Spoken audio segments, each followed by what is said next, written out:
लग्नाचे दागिने म्हणजे श्रीमंत पेशवाई दागिने, नाशिकचे सुप्रसिद्ध सराफ मयूर अलंकार सराफ। ताज्या बातम्यांसाठी नाशिक न्यूजच्या YouTube चॅनलला सबस्क्राइब करा आणि बेल आयकॉनला प्रेस करा।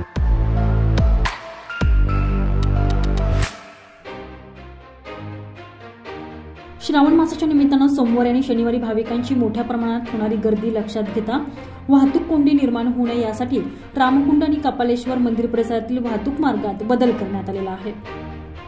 श्री पालेश्वर मंदिर रामकुंड गंगा घाट परिसरात दर सोमवारी 5 तारखेला, त्याचबरोबर दुसऱ्या सोमवारी 12 ऑगस्ट रोजी, तसेच 19 आणि 26 ऑगस्ट रोजी, त्याचबरोबर शनिवारी म्हणजे 10 ऑगस्ट, 17 ऑगस्ट, 24 ऑगस्ट या दिवशी सकाळी 6 ते रात्री 11 या वेळेत मालेगाव स्टँडकडून कपालेश्वर मंदिराकडे येणारा मार्ग, खांदवे सभागृहाकडून कपालेश्वर मंदिर, सरदार चौकाकडून कपालेश्वर मंदिर, ढिकले वाचनालय ते कपालेश्वर मंदिर या रस्त्यावर सर्व प्रकारच्या वाहनांना प्रवेश बंद असेल।